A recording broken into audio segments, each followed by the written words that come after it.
Greetings everyone and welcome to the video. In this video I'm going to be covering the space walls and going over more of an easier tutorial slash how to paint them in the Grimdark style, and you'll be pleased to know that there is both brush and airbrush application featured in this video, so you can cherry pick which method you want to do.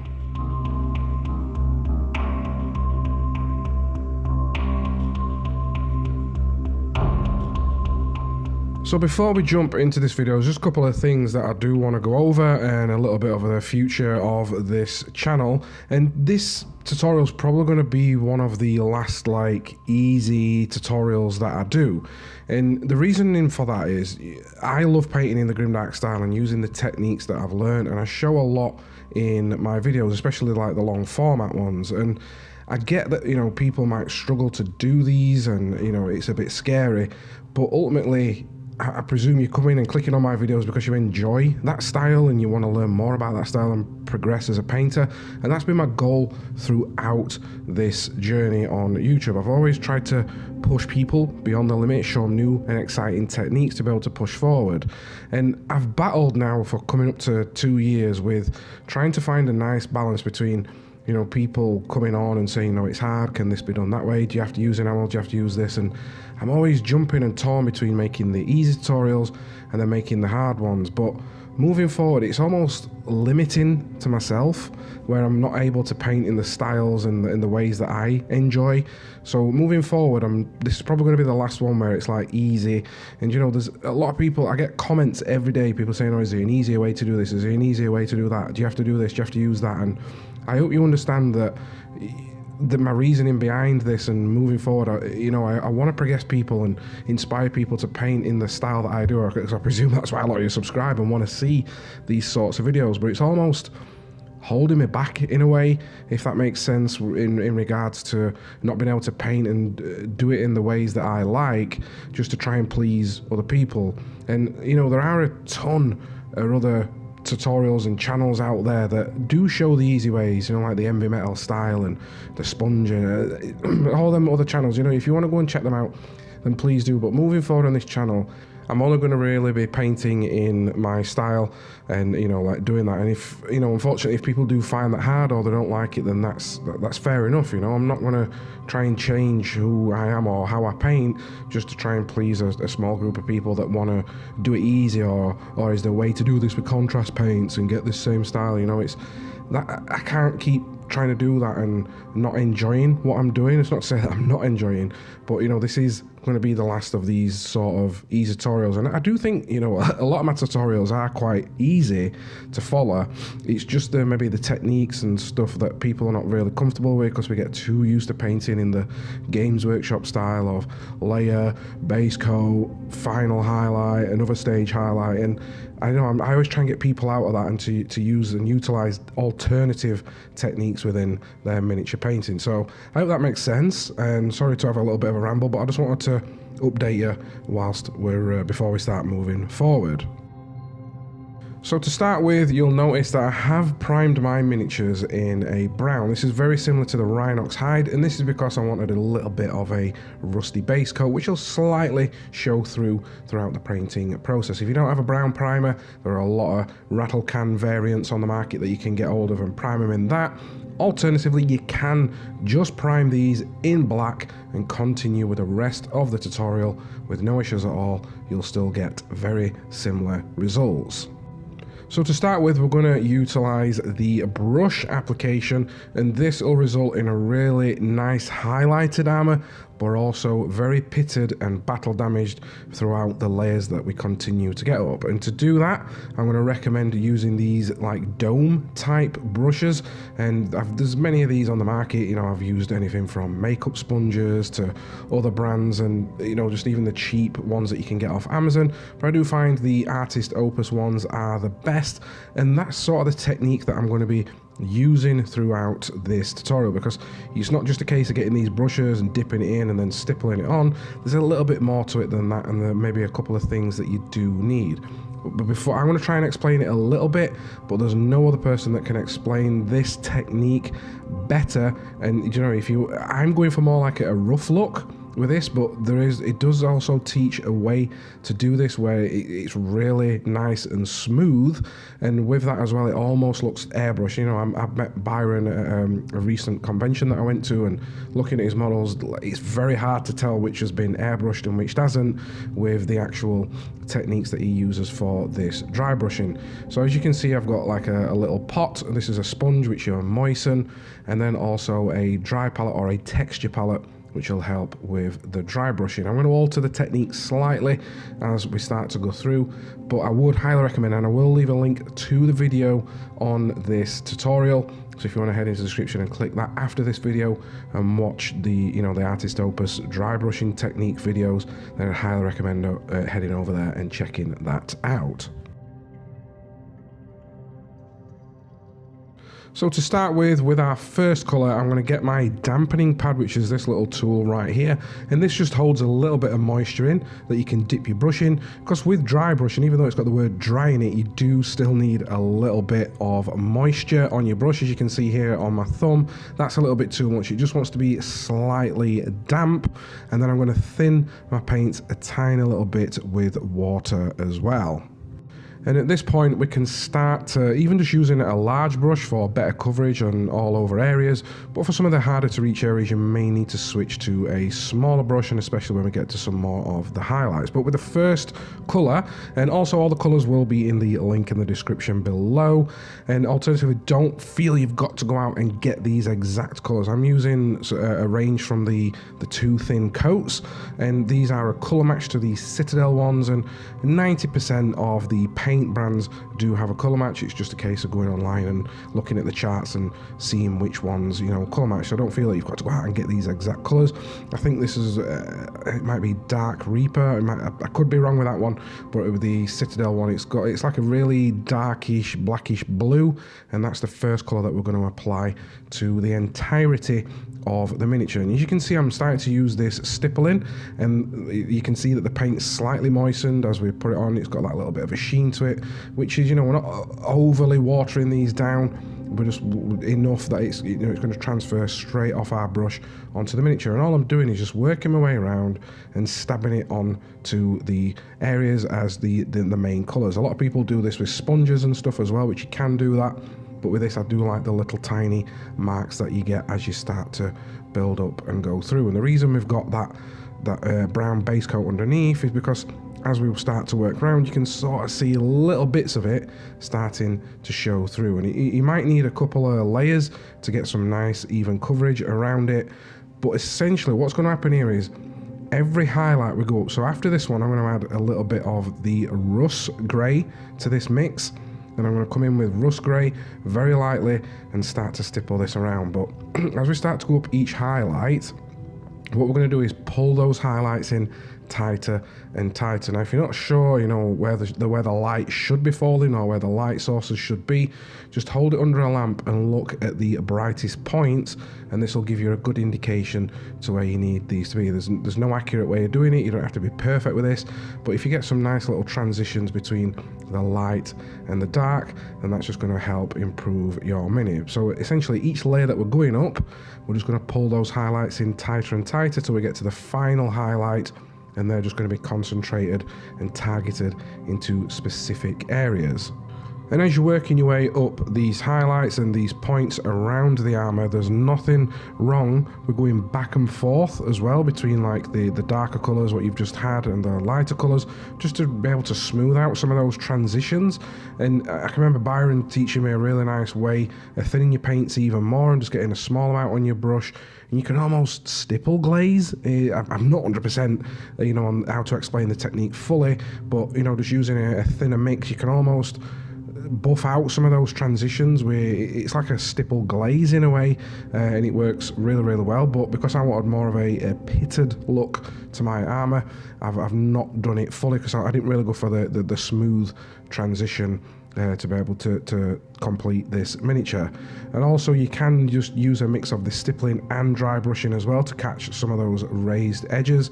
But ultimately I do enjoy this technique. It is quite fast and the end results do look really nice as well, and you get that really nice grimdark pitted chipped look to your armour.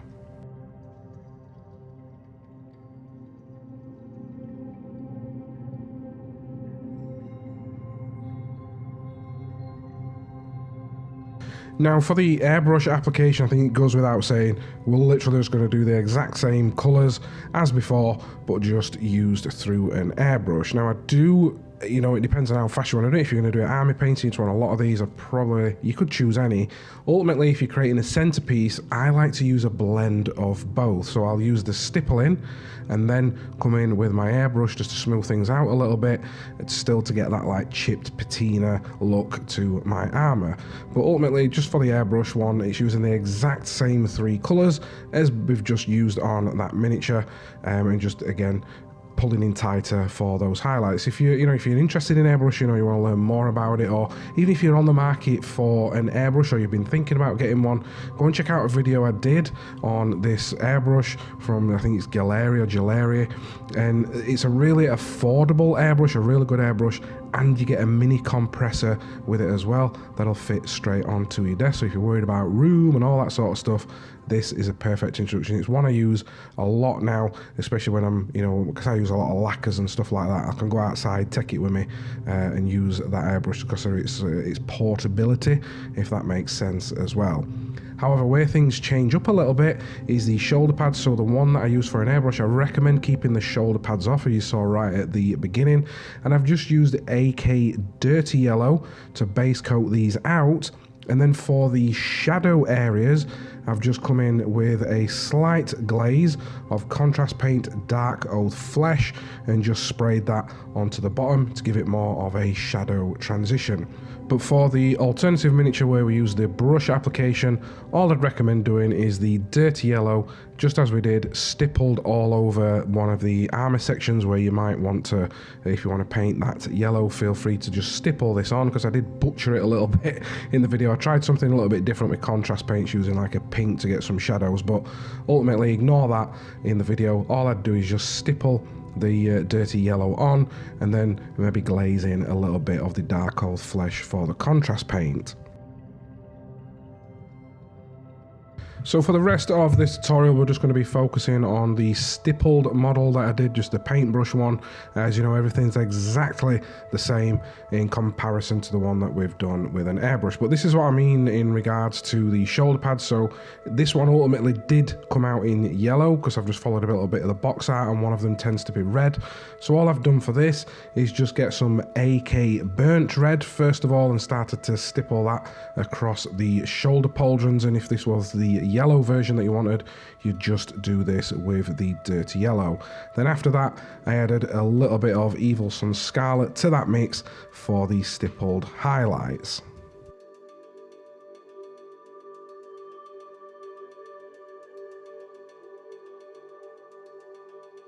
Now at this point is a time where you can go back in with your black paint and block out any parts that might be black, and I've also used the black paint to come in there and add a couple of the decorative pieces on the shoulder pads, and also using for the airbrush one, I think I just switched back to the burnt red.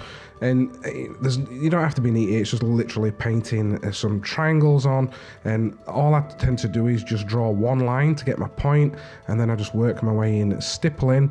And the reason I'm using stippling is to get that battle damage. So if these were a transfer or painted on, these would naturally be damaged as well. But any parts that need to be black onto your miniature, this is a point where you go in and paint like the undergarments and the belt and anything else that you would require to be black. The metallic areas, the silver metallic areas, are really simple. These were just given a dry brush of Iron Warriors, and then given a highlight dry brush again of Rung Fang Steel. Now the reason I like to dry brush on is because we've got that brown base coat underneath. That's going to imply a little bit of rust and shadows, and then naturally with dry brushing, I love the little micro dots and scratches that leaves behind. And then obviously you come in with your highlights just to catch some of those raised edges. After this, I'm going to come in with Citadel's Rhinox Hide and base coat out some parts that we're going to be using as brown. Now this did include the golden trim that we're going to do, also the character's face and hair. This will just act as a little bit of a base coat that we can build upon a little bit later. These fur pelts, so if you're going to do fur all I do is come in with some bleachy colours and just start to dry brush over them. So you've got the rhinox hide below and then the brighter highlights on top. For the golden accents and the gold trim, I used Pro Acryl Dark Bronze. This is a really nice warm bronzy colour. And then to highlight that, I also used Battle Axe Bronze by 2 thin layers. This is just a Runlord Brass equivalent, and that was again just stippled on for the highlights to give the golden sections that little bit of pitted look to, you know, play in line with the armour and the distressed look that we've got. So for the flesh and the skin sections on the miniature, these were base coated out in, it's a 3-stage approach to this with a wash. So we'll start off with Bugman's Glow, then Kislev Flesh, and then as a final highlight, Flayed 1 Flesh. And once you've, you know, picked out all those highlight areas, I will probably make a separate tutorial on on faces, you know, and how to paint them in all different ways. But I do find that just dry brushing these on as well is just really good and quick and effective just to pick out some of those highlight points. Now once all that and you've got those colours on, you can then choose to come in with whatever wash that you want. So if you want a bit more of a warm look, I'd recommend coming in with something like Reichland Flesh Shade. But I went for, I think I used Reichland Flesh Shade on this one. And then for the alternative one, I used Targor Rage Shade. That's a nice purplish bruised tone, and it's perfect for the Space Wolves. As you know, they're out in the cold and they're going to get some nice little rosy cheeks, any teeth or anything like that. And then also painted with a little bit of white just to pick out, you know, if you've chosen a face that's got some teeth.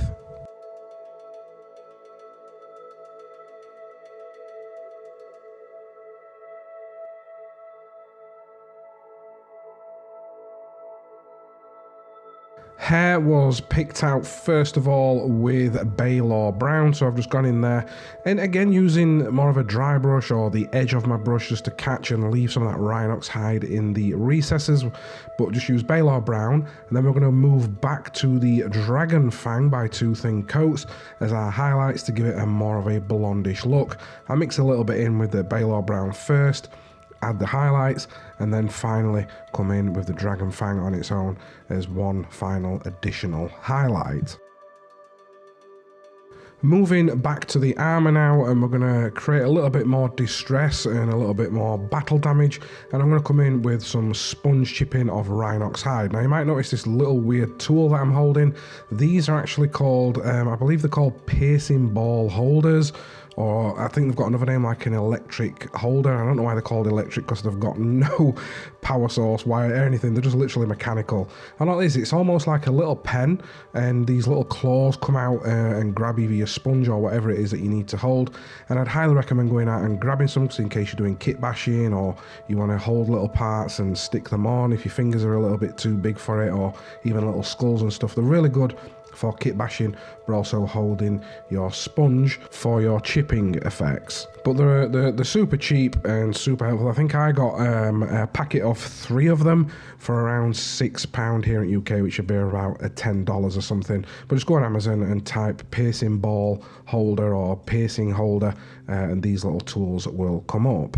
After I've gone round with the rhinox hide, I come back to my Iron Warriors, and just in a few select chips, I go in there and just dot in a little bit of rhinox hide to show and expose the actual armour underneath.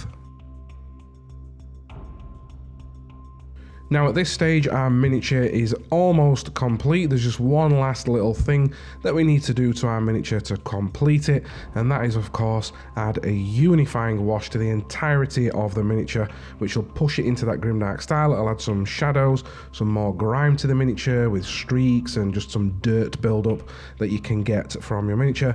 And to do this you've got 2 options, well 3 in fact. You can choose either the Villainy Inc. Goons Grime, or if you're lucky enough to pick up one of the Phase 2, which is coming out to public and more release a little bit later on down the line, which is Decrepit Filth, and this is more of a blackish brown.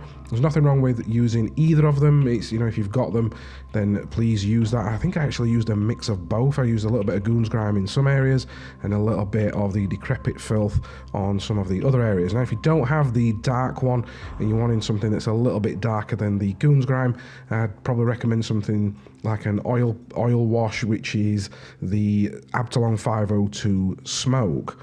Now, these enamels, if you're new to enamels and you've never seen them, if you want to go in there and use none oil or anything like that, feel free, but you're not going to get the same effect, and neither will you be able to pull it back off like you can with enamels. But enamels have a different base. Normally with acrylic paints we thin them with water. With enamels you can reactivate them and thin them with white spirit or odorless mineral spirits. So it's just a case of loading some onto a palette, and I just slap this all over the miniature. As I said, I used both for this miniature, so sometimes I'm dipping a bit into goons grime, sometimes I'm dipping a little bit into the decrepit filth, and I just slap this across my entire miniature. Then I give it around 10 to 15 minutes to dry, and this will dry to like a matte look, and you'll get those nice little grime effects starting to build up. And you can use a blow dryer as well to speed up that process. But after that, I get a sponge or a Q-tip, and then I come back in, moisten it slightly with mineral spirits and just start to dab off and streak it. There's a ton of ways that you can, you know, use these products and utilize them. And if you do want to learn more a little bit about them and how to use them, I'd highly recommend heading over to the Grimdark Compendiums YouTube channel and checking out the video that they've got on the reductive technique, and that'll give you all the information that you need to know. But like I said, if you want to go in there with none oil or something, you can do that. I personally wouldn't, because you're not going to get the same effect, and neither can you pull that back off. But once that has dried, you'll be left with this nice, grimy, awful miniature that's a bit more true to the Grimdark style, and it'll also represent, you know, like the dirt and grime that these guys are probably covered in once they're on the battlefield. Moving back now to the airbrushed miniature, and if you want to add any final touches to it, I just went in there with some little rust streaks, and these were just an oil paint, Absalom 502's Dark Rust. I just went in there and just added a couple of the rust streaks. Now, if you want to know how I did the snowy basing theme, I do have another video on this channel showing off another paint scheme, an alternative paint scheme for the Space Wolves, and in that video I give you everything you need to know to be able to do this snowy base. So I'd highly recommend, if you want to go over and check that out after this video, even just for the actual basing theme, or if you want a little bit more, you know, intricate Grimdark style and some more techniques, go over and check out that video as well.